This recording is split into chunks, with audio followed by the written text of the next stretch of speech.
Hey everybody, and welcome back to Video Game Esoterica. And on today's episode, we are taking a look at Cho Aniki, one of the weirdest and most out there games I've ever had the pleasure and displeasure of playing. Really isn't a displeasure so much, just sounds fun to say that. But as you can see on the screen right now, we are dealing with muscle men with nipple rings and a large, coiffed, Elvis-haired Japanese man on top of a building. Nothing about this game makes any sense. It is a shooting game with quite homoerotic, I don't even want to say undercurrents. It's not an undercurrent. It is right out there in the open for you. This is the second game in a series by the developer, Messiah. Not like the biblical term, but in a different spelling. Weirdly enough, they are the publishers of Battletoads in Japan. So not only did this company make these games, but they also worked with Rare on Battletoads as well. So definitely a funny kind of background to them. Go ahead and watch the rest of the intro. It is gold, and we'll be back with some gameplay after the intro is over.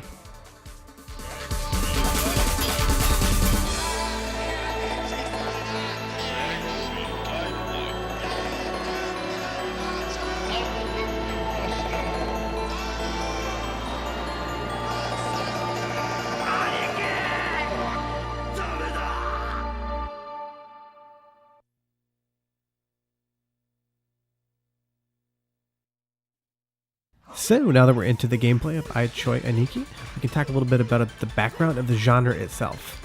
This in Japan is known as what they call an idiot or shit game. It's kind of like a celebrated genre where campiness and the absurdity are part of the experience. And you can definitely see, taking a look at this game, absurdity is dialed up to an 11. Yet gameplay-wise, it's an extremely competent shooter. You have your normal inputs, but then you also use Street Fighter style half-circle button inputs to be able to go and shoot off special attacks. So there's actually a lot of depth to the gameplay. You would expect a game like this to kind of live and die on its weirdness, and it definitely does wear that on its sleeve for everybody to see, but as far as the gameplay is concerned, they did not skimp out on it. You will see that I do that barrel roll move, and as long as you are spinning, you are invincible, but you do have a certain set time at the top there, looking at those hourglasses, and if you do not complete the stage within that time limit, you're going to die. So spinning around kind of wastes time in a way. So now you have this kind of semi-biblical figure here, shooting, kind of looks like the Michelangelo painting, using his finger to shoot rays at you, and he's flying around in half of an asteroid or a moon.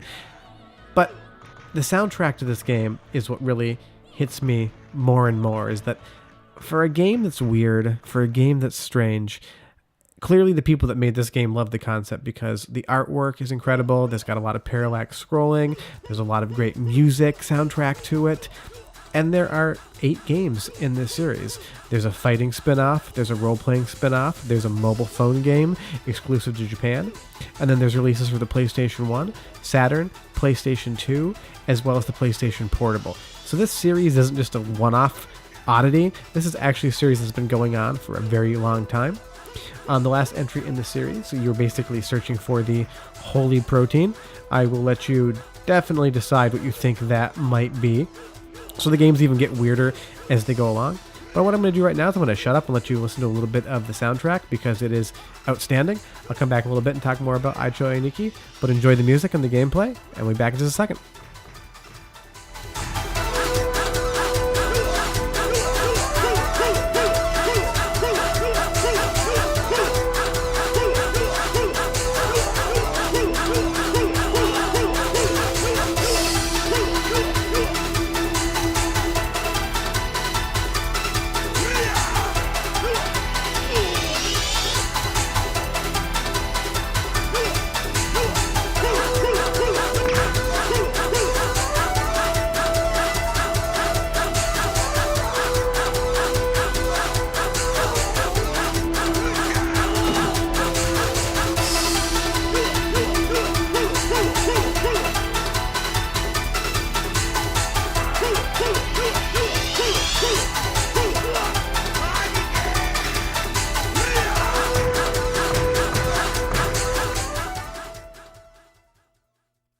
So this game in that idiot or shit game genre is really funny.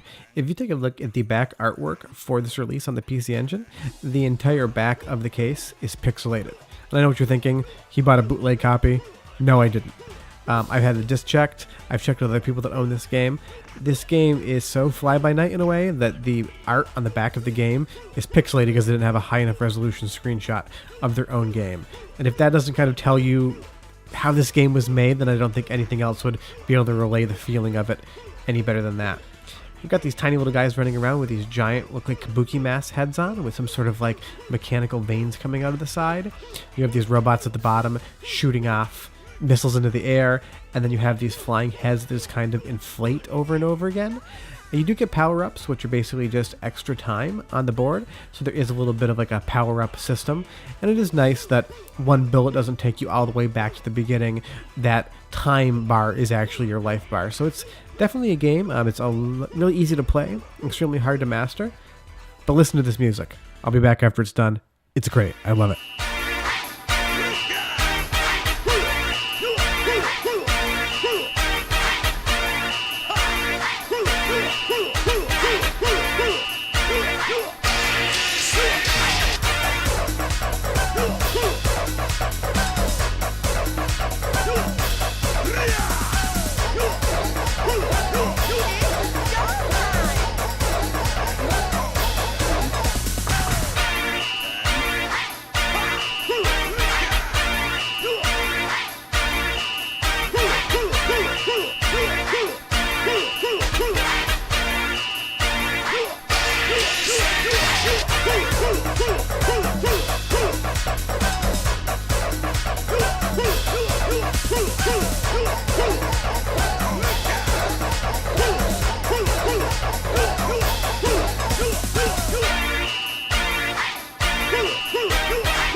And that was stage 2 of Cho Aniki.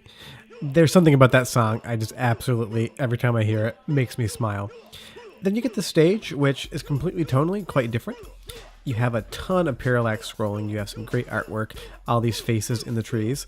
Then you have these gigantic, what look kind of be like the Tick, except flying with butterfly characters, and these mechanical wasp bumblebees.